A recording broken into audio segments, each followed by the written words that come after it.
okay, so hormone can be female hormones, male hormones, it can be insulin, it can be thyroid, it can be stress hormone, which, obviously has a big effect on your body too. So like kind of, stop for a moment and think about, how do I think I am hormonally, like in terms of my hormone balance? How healthy am I? And what am I doing to try to keep that balance? I know it's easy for doctors to say, let's try to, stay healthy, modify our lifestyle. It's the easiest and the hardest thing to do. There's no perfect time to start thinking about your health. So I hope that, today is going to be that day when you start thinking about your health. And I'm Farah Shammas. Welcome to Hotel Talk. We hope you enjoy listening to this friendly conversation between people connected by real life in hotels. Welcome back, everyone. And today on Hotel Talk, I have with us an endocrinologist. It's taken me quite a long time to perfect saying that word. And here we are with Dr. Gemma Fraterrigo. That you can only ever say with a punch of Italian. I love it. Perfect. You said it perfectly. So, Dr. Gemma, thank you so much for being here. It's been a pleasure to get to know you over the last few months since we've met. Yes. And of course, you're a member of Farah's Club, and I've come to see you personally, and it's just wonderful to meet new, energetic, vibrant people like you moving to Cyprus and Limassol. Thank you welcome. so much. It's such an honor to be here. Thank you for having me. Pleasure. So, Gemma, my dear, I'm going to start off like I do with many people at the beginning. Yes. I'd love you to tell us a bit about your background. You've got an unusual, mixed background, a bit like me and many others. Yes. So where are you from and what ultimately brought you to Cyprus? Right. So I was born in Seoul, South Korea, of all places. My mom is Korean and my dad's Italian. He's from Sicily, to be exact, because he always wants me to precisely, tell people that he's not just Italian, but he's Sicilian. And I think Sicilians don't really count themselves as proper Italian. They do and they don't. Yes, they're very proud of their kind of island, heritage. So that's where I was born. I grew up there. I went to an international school. So very, in terms of, teachers and friends at school, they were all kind of, mixed backgrounds. And speaking 3 languages. Yes, wow. Speaking 3 languages. So my at home we spoke Korean. With dad, we spoke Italian, and then in school we were speaking English. So that's kind of where I grew up. And then I kind of felt that. So when I had to make a decision about university, I always knew I wanted to do medicine. So that was like a given, not a difficult choice. But I kind of felt that I had to live my Italian part. I kind of felt that I lived my Korean part of the heritage, but not the Italian half. Kind of calling. Yes, exactly. So I decided to go to university in Rome, in Italy. So that's where I did my medical training. So that's where I did my university And years. You did university completely in Italian then? Yes, yeah, that was a challenge initially. Yes. So I did, because obviously I knew some Italian, but not like, academically. So I still needed to go through all the, the grammar and everything. Definitely. So I went and did like a 3-month intensive like Italian course in Perugia, in Umbria, in the center of Italy. And then I went and did medicine in Italian. And it was a challenge initially, but you pick things up quickly. And I think, I'm sure you know this, but when you kind of grow up knowing many different languages, I think your mind is a lot more, flexible and plastic in that way. So I think I did okay. I mean, obviously, hopefully I did okay. Wow, definitely. I mean, you're here as proof of that. And then I finished my university years and then I wanted to do research. So I enrolled in a PhD program, but I thought, listen, if I'm going to do research, I want to do it properly. So I chose to go to America. So I went to America to do my PhD. My research was on obesity, nutrition, metabolism, and it was also kind of the perfect place to be because, the obesity epidemic is worldwide, but especially in America. It's crazy. 70% of Americans are overweight or obese now. I can't believe it. Such a high. So the norm which medically, the terminology that you guys would say for the correct way is no longer the norm. Yes, exactly, which is just shocking. And the thing that worries me a lot also is not just like the number of obesity. Like I think they said that 1 billion people worldwide, 1 billion are obese, and that's not considering overweight. And I think they say something like 180 million children are obese. Like that's what really, is concerning just for, our future and our children.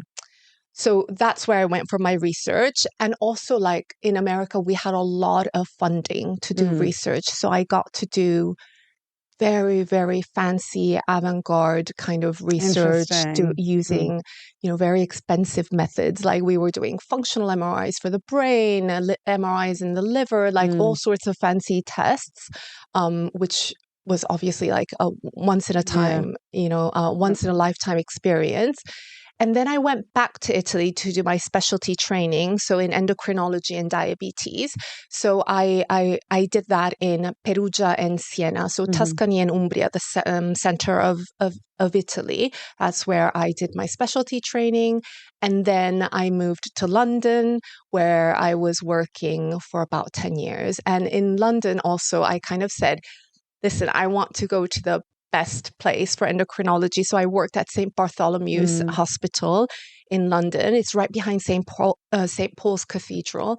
And it was kind of it's a European kind of referring hospital for endocrinology. So I got to see, even the rare diseases that some people only get to see like a couple of times in their profession, I got to see lots of them and follow them in time. So it was very really wonderful. The experience must have been amazing.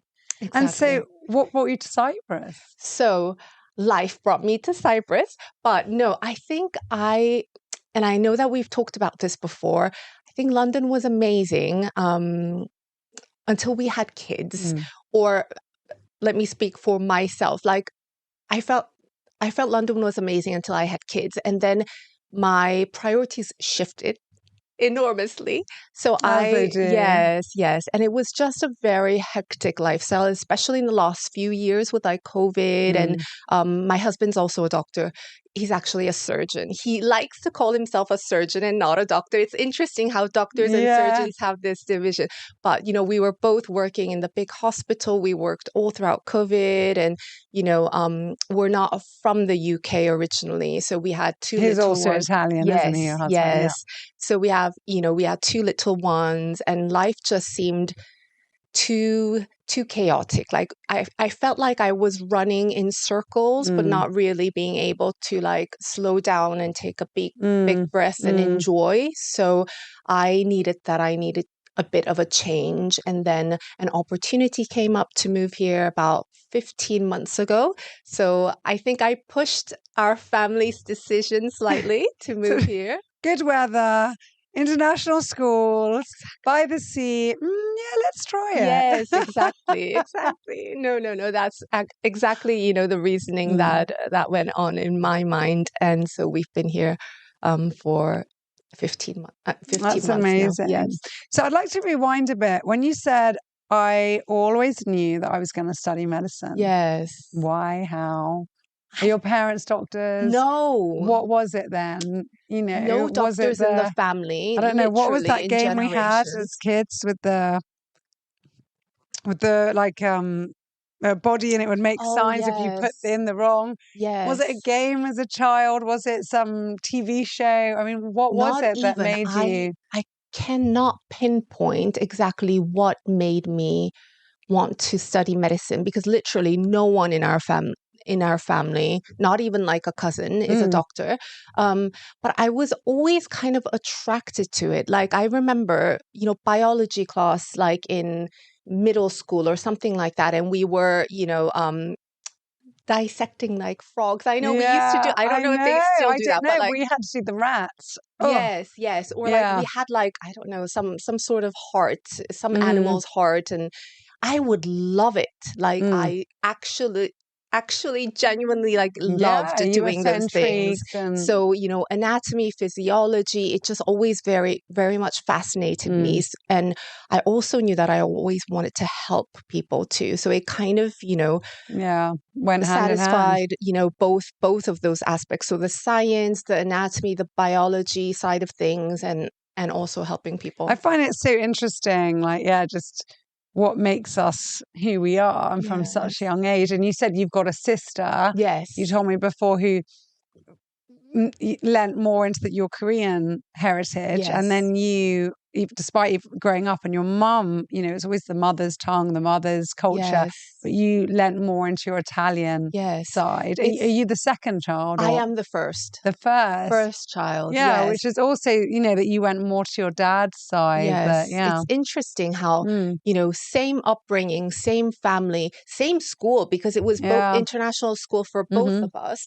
But it's interesting how, I always gravitated more towards, international friends. So I had, from all ethnic backgrounds, whereas my sister always had like Korean friends, Korean boyfriends. It's interesting how that happens. And even with university, so my sister also went abroad for university, but as soon as she finished her studies, like she knew she wanted to go back to Korea. And that's what she did. And then now, she's happily married to a Korean husband and she lives there. She wouldn't think of living elsewhere. So it's very interesting. I guess there is something also innate in us that... It is. Well, we always say that, we're brought up in the same house and the same environment, but it never is. Yes, our parents are different parents to each child. We're different parents to each child. So it's, the experiences are maybe all wonderful, but in different ways. Yes. So you decided to do medicine. So what was it about endocrinology that drew you to that path? Because, there's hundreds of different types of medicine out there. You could have specialized in anything. Of course. So what was it about endocrinology as a whole, but maybe more specifically than obesity and diabetes?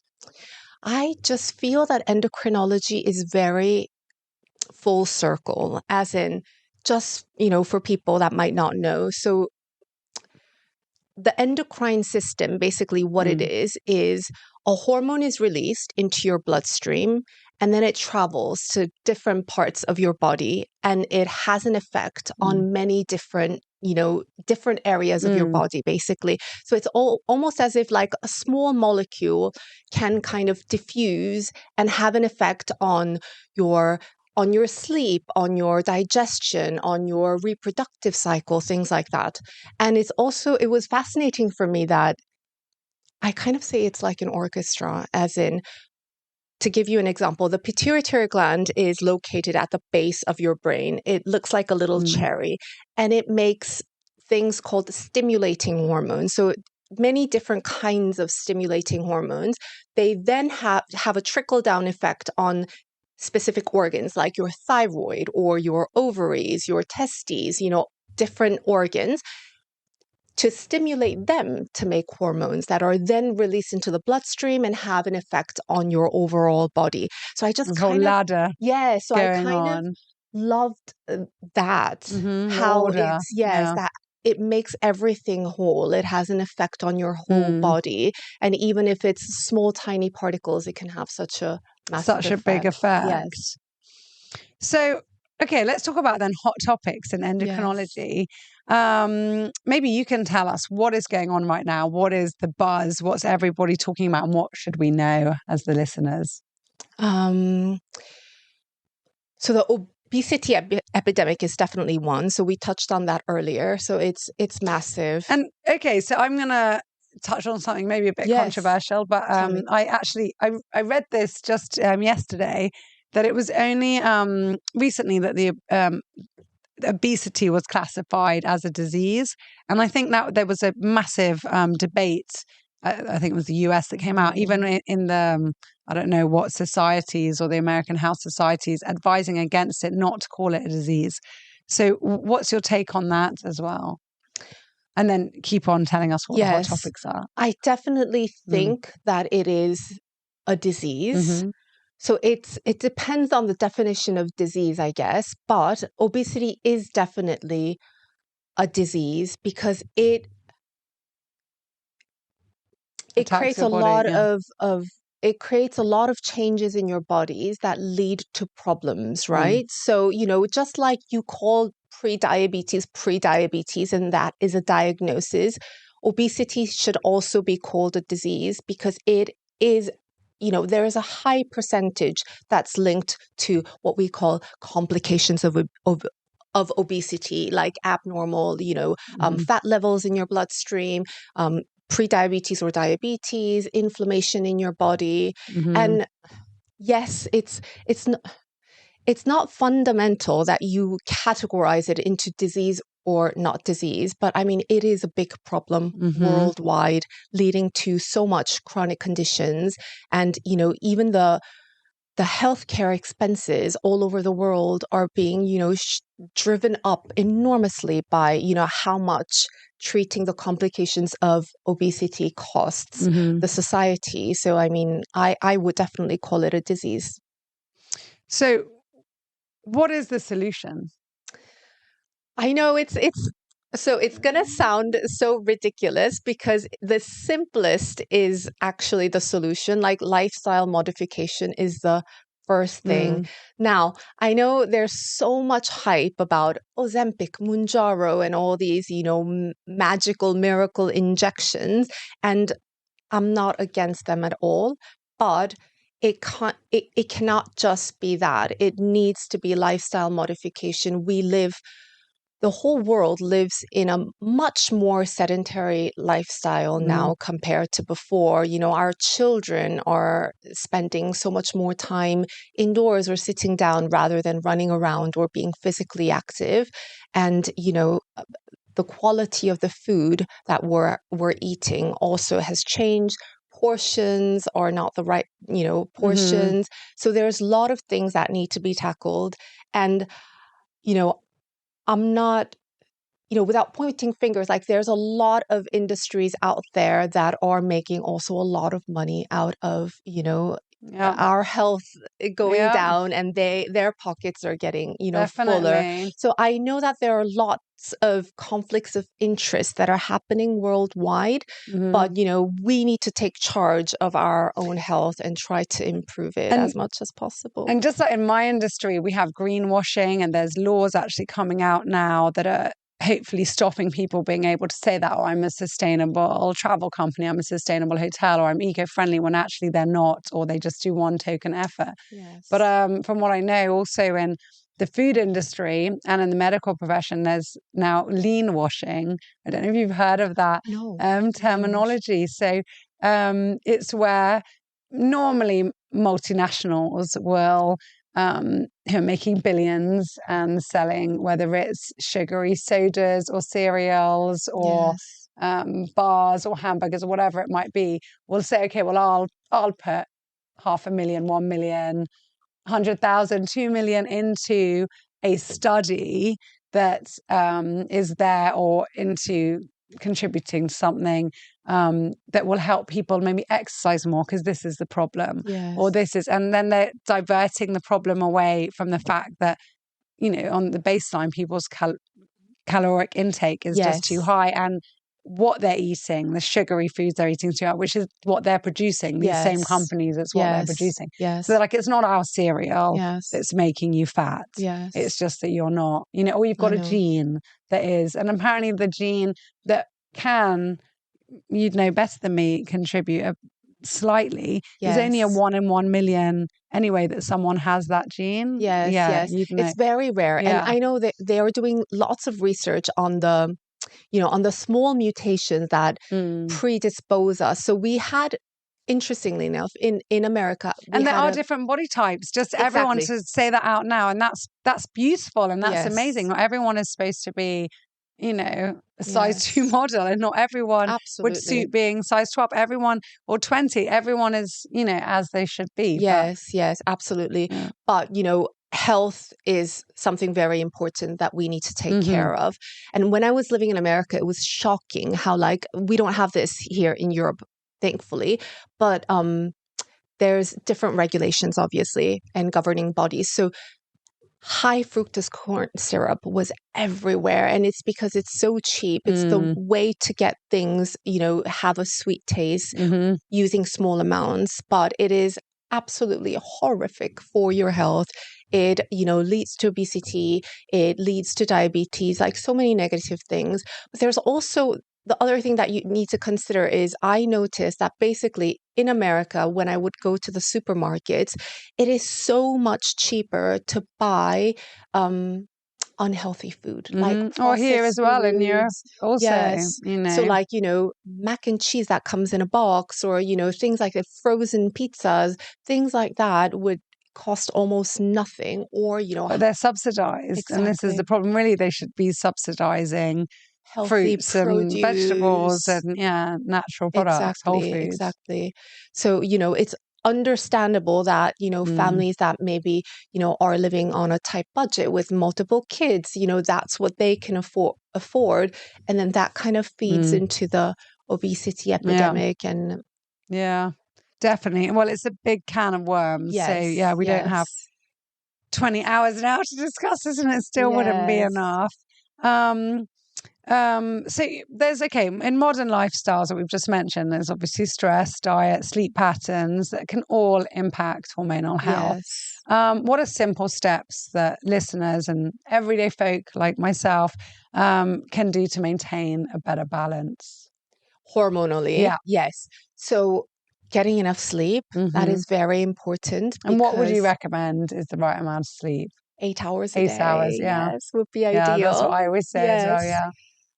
Healthy diet, and healthy diet means balanced diet. So you need your proteins, you need your fat, healthy fat, possibly carbohydrates, definitely, because carbohydrates can also be good carbohydrates. I know. So and carbs have got like the worst reputation in the last 20 years, and it's ridiculous because it's very carbs are fruit and veg, and that's what you need, and you need fiber. Exactly.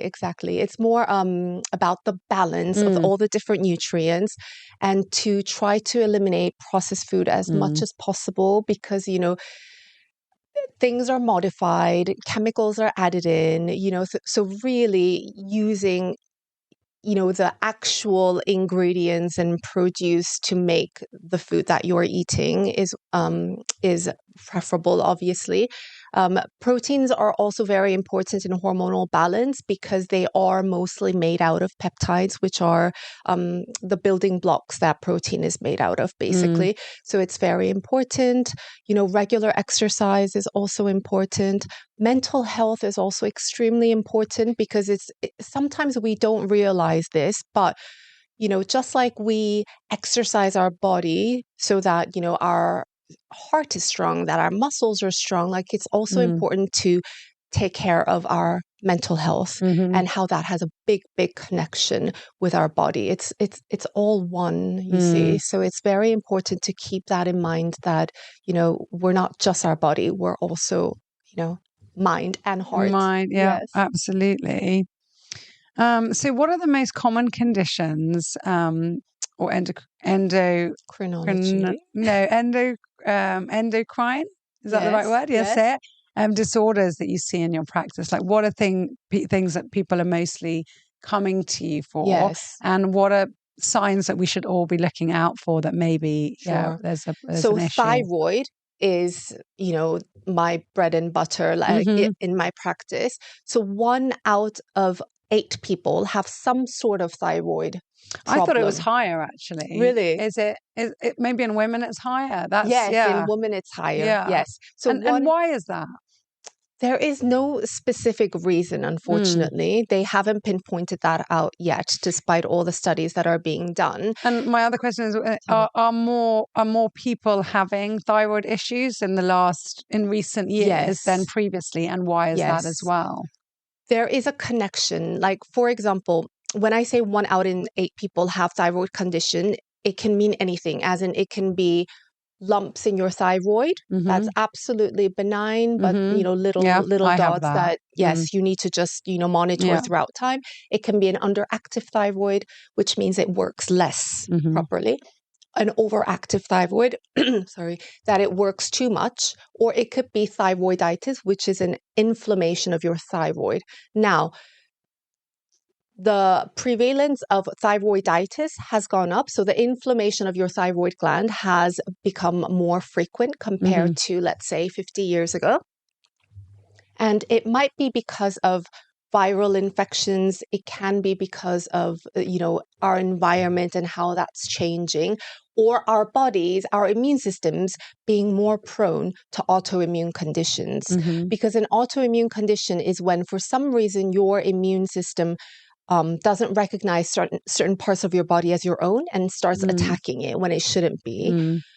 And these things tend to happen when there is an imbalance of, something that's weakening, let's say, your immune system, or kind of messing with your immune system a bit. And which again, 80% of autoimmune happen to women. Exactly. Which is, really sad. I think it's also the modern world and the stress that goes on women for various different reasons, and working, balancing the home, and so many other, and pressures. Exactly. Just to keep up. Yes. So what can someone do to help have a better thyroid health? So better thyroid health, it's just the kind of the same same advice in terms of healthy lifestyle, so sleep, sleep, enough water, healthy, food, diet, exercise, also looking after your mental health, because stress hormone cortisol has a big effect on everything. So it's very important. Also, selenium is very helpful. So I kind of tell everyone this, that if Get you your eat Brazil nuts. Exactly, if you have 4 Brazilian nuts a day, that covers. Is that how much you recommend? Yes. Because it's actually one Brazil nut has your selenium recommendation for the day, but you recommend to have 4, like to have a boost. Yes. Okay. Yes. Interesting. Yes. All right. And seaweed, iodine. Yes, but I think the thing is now a lot of the salt that we buy at the supermarket are iodized. So not all though. In Cyprus, not all. You have to actually search out for it. Yeah. Okay. And a lot of there's been so much in the recent time of the benefits of Himalayan or natural sea salts, and they're not iodized. Yes, that's true. That's true. Yes.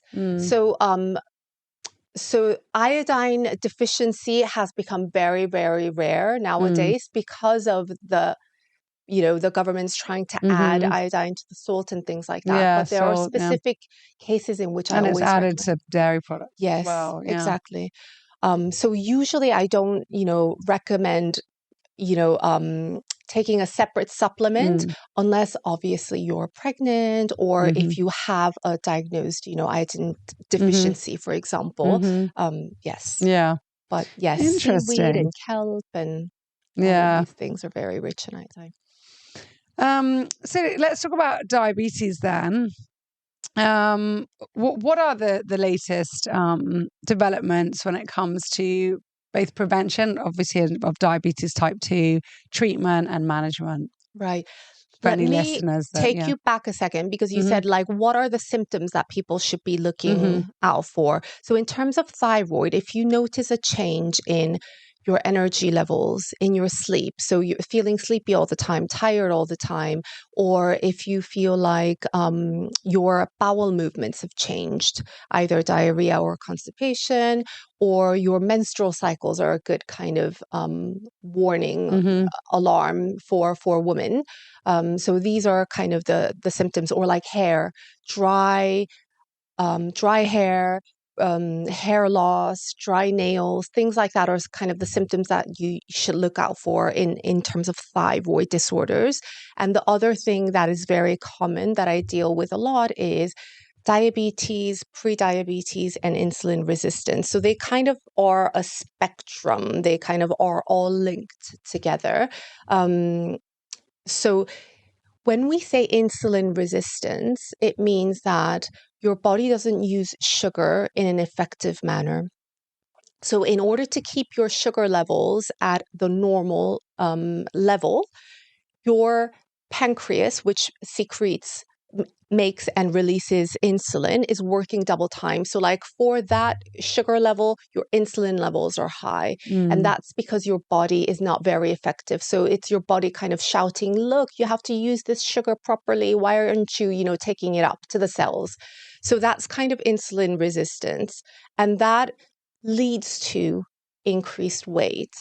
And then that progresses and becomes pre-diabetes, where actually your sugar levels start going up. So they're no longer in the normal range, but they're still not in the diabetes range. So it's in the middle, in the gray area. And then obviously you have full-blown diabetes. And symptoms of diabetes can be things like feeling thirsty all the time, needing to use the loo multiple times a day and during the night, feeling more tired than usual, things like that. So I think lips as well, yes, don't they? dry like lips. Dry lips, Yes. or they go a bit bluey, I've seen. Yes. Yeah.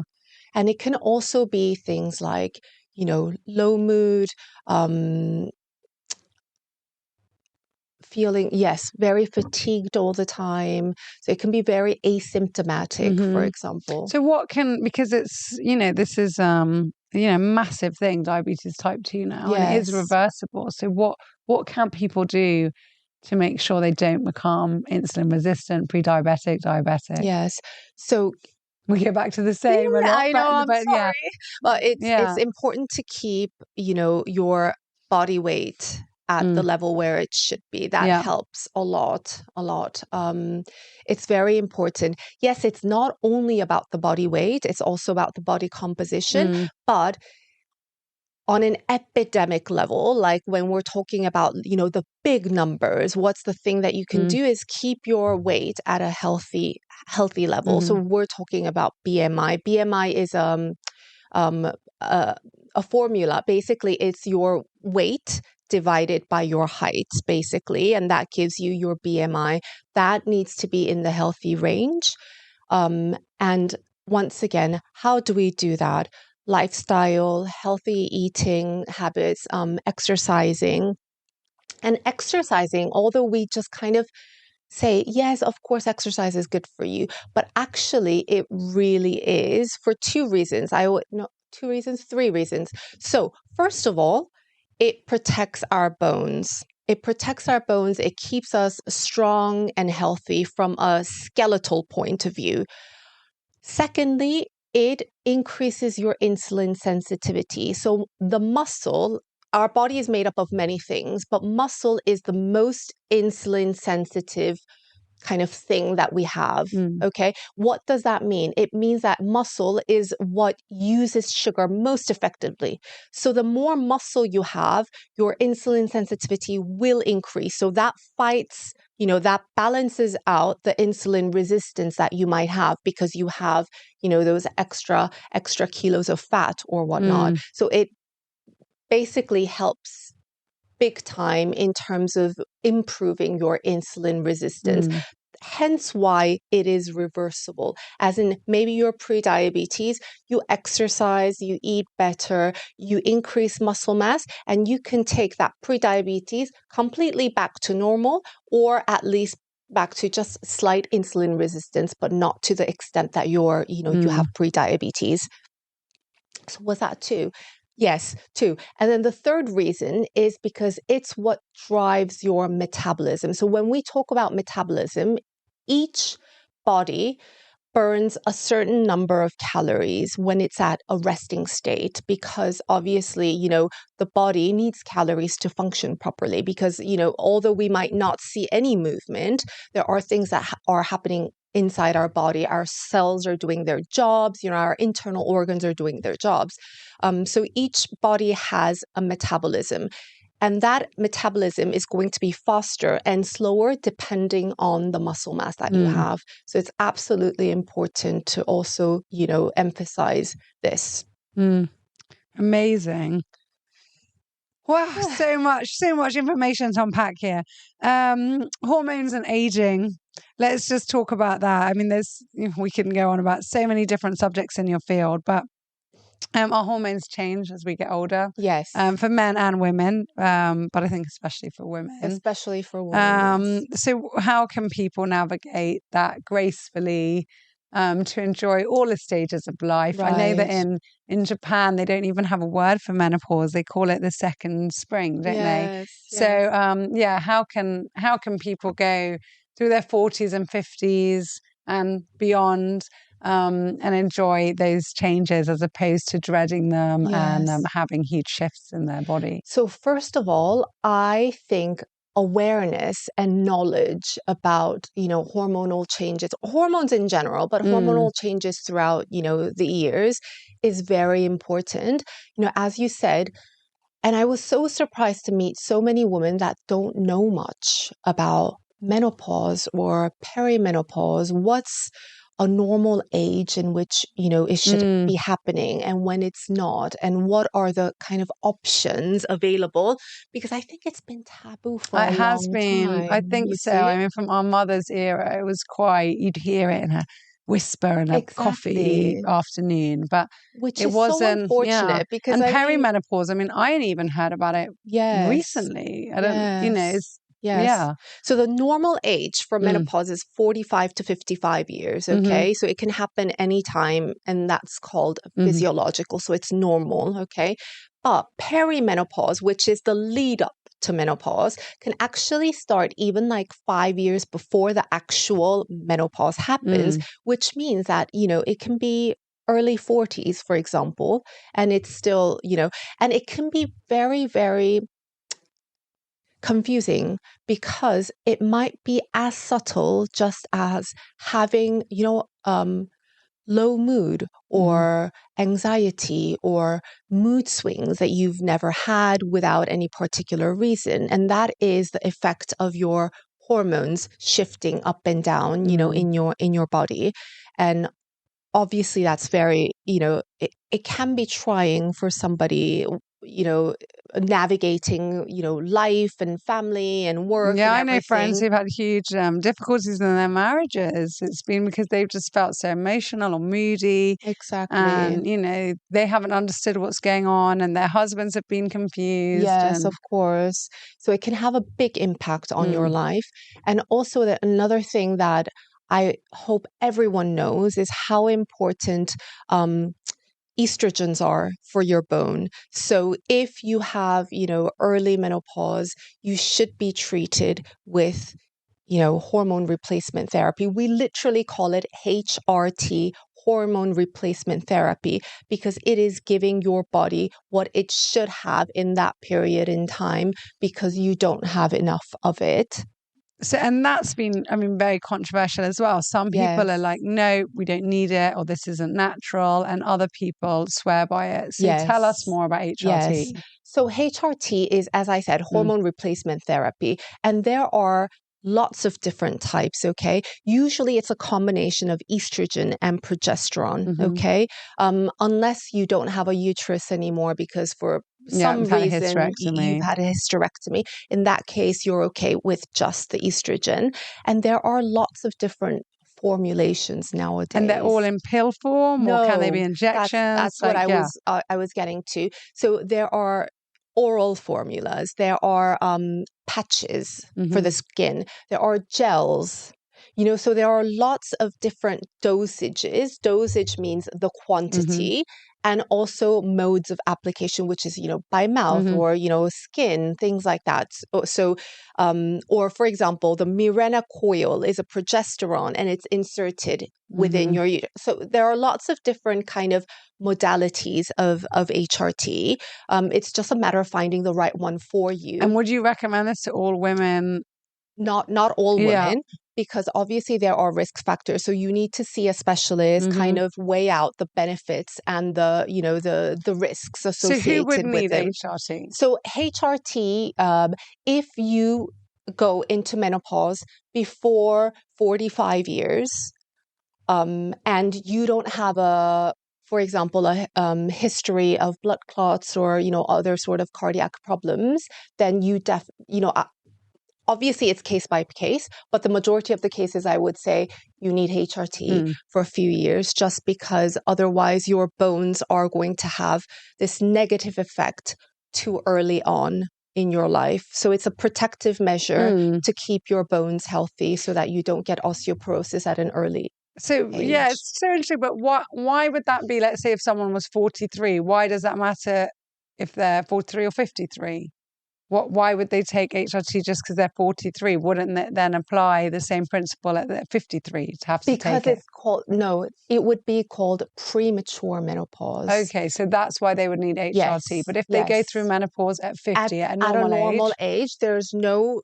Why can it cope better? What's the reason? It just starts later on. You see, let's say when you go into menopause, your estrogen levels drop, so your bones starts to suffer. Okay, so it's kind of like the slow eating away at the bones start to happen. Okay, now shift that, I don't know, 10 years earlier. Let's say that at 40 years, you had surgery, everything was taken away surgically. So you went into menopause at 40 years. That's too early because you're going to have at least 10 more years of eating away at your bones because your estrogen level is not enough, which is going to make you more prone to osteoporosis and possibly fracture of your bones because they're fragile at 65 years old compared to another person that went into menopause at 50 years old, for example. Okay. Interesting. Again, we could talk about this for a long time, but let's move on. Just final advice. In closing, what would you like to tell our listeners? What would you recommend to them? What would be your takeaway from this podcast that they should know and remember? I would say, I hope that everyone would be a bit more aware of their health and their hormones and actually sit and think about it for a moment, because I think it's something that we don't give much attention to at times, but actually it's very important because we say, oh, I'm hormonal or whatever, but things like that. But so we use it in that context, but we don't actually stop and think, okay, so hormone can be female hormones, male hormones. It can be insulin. It can be thyroid. It can be stress hormone, which, obviously has a big effect on your body too. So stop for a moment and think about, how do I think I am hormonally, in terms of my hormone balance? How healthy am I? And what am I doing to try to keep that balance?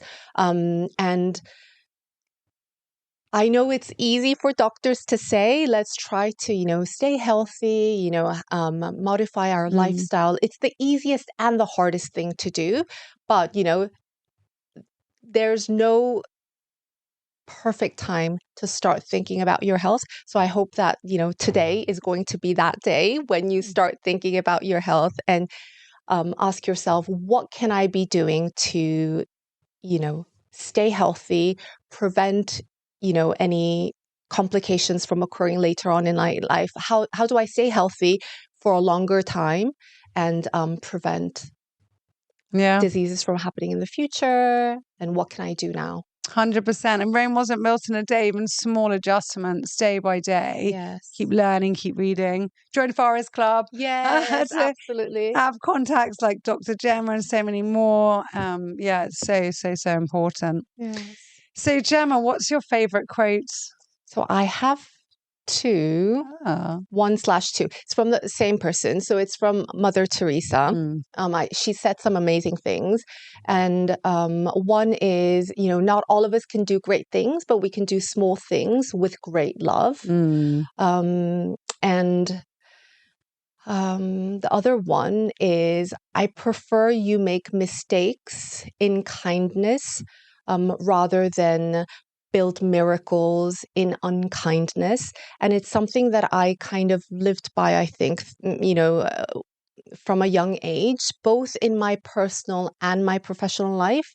And this is what I tell my kids every day too, kind of if you act out of love and kindness, there's just no way you can go wrong. And it also applies, it took me a bit longer to realize this, but it also applies when you're interacting with others, but also towards yourself, because sometimes we can be loving and kind to others, but actually we're really, unloving or unkind to ourselves, and we're hypercritical of ourselves. So, it works both ways, I think. And that makes me tear up, because it's so true. And that's what I tell my kids, I said, I'm proud of you for so many reasons, but the number one is that you're kind children.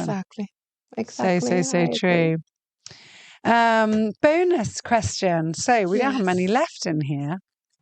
From the team at St. Raphael. Let's see who wrote what. Sometimes they say who wrote it. Share with us a random weird dream you remember. I don't dream a lot. That's the other thing. I should look into, more about dreams, but I don't dream very often. But when I do, I have really random dreams. Like, things like, I'm in my old, elementary school, so primary school, and then we're sitting in an exam and I have no idea, what the exam questions are. So I panic and I wake up in a complete panic and like, oh no, oh thank goodness it's not true. It's not true. And I bet you that never happened to you. So it's always, it was the fear that's still there. Yes, exactly. Well, yeah, apparently we all do dream, but we just don't remember them. Yes. Yeah. Which is unfortunate. And some people do remember more. Yes. Do you dream a lot? Yeah, it's quite interesting. I had a dream yesterday. It was so strange. And I contacted the person. I won't give names. He was on this podcast. It was with his father was in this dream. His father's passed away. And I said, I haven't thought about this man for years. I used to work with him. Lovely gentleman. And it was so vivid. And during the dream, I was looking at him and then doubting myself and saying, "What have I confused him? Why is he here? Hasn't he passed away?"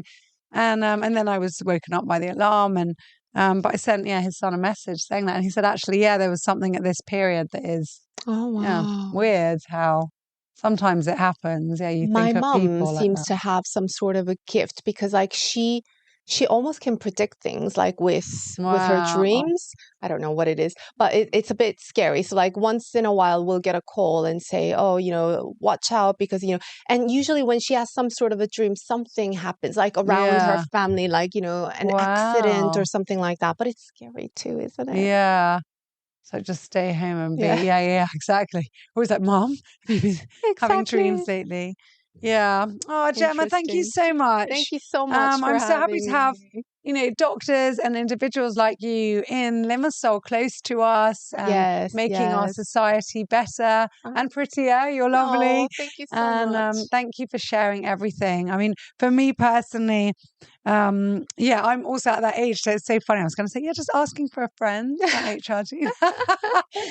But no, it's fascinating. And I think, we can never learn too much. We can never. So always having, wisdom from people like yourselves being shared with us is just so priceless. And things evolve like so quickly and there's so much information that's coming out every year. Like I remember this is more than 10 years ago when I was doing research in America. We were doing research about intermittent fasting, things like that. And like now it's very fashionable. Everyone's doing it. Everyone's talking about it. So it's like interesting how, there are so many things that are constantly, coming up and definitely and what's true not. And what isn't. Exactly. And then I hate this term, studies have shown, and the study might be of 10 random people and cost nothing. Yes, of course. And, by a doctor who's retired and paid by I don't know who. And, it's, you've really got to dig behind, all that information. And all this, clickbait and, but thank you so much for setting it all straight. And, if anyone's looking for a good endocrinologist, you know where to go. Thank you. Bye-bye. Thank you for listening, and don't forget to hit that subscribe button because it helps us more than you may realize. If you are planning on coming to visit us at St. Raphael Resort and Marina, feel free to email our reservations team quoting Hotel Talk and receive an exclusive offer just for you. We look forward to seeing you soon, hearing your feedback about our show, and producing many, many more interesting episodes just for you, our listener, and our valued guest in mind. Thank you so much, and take care.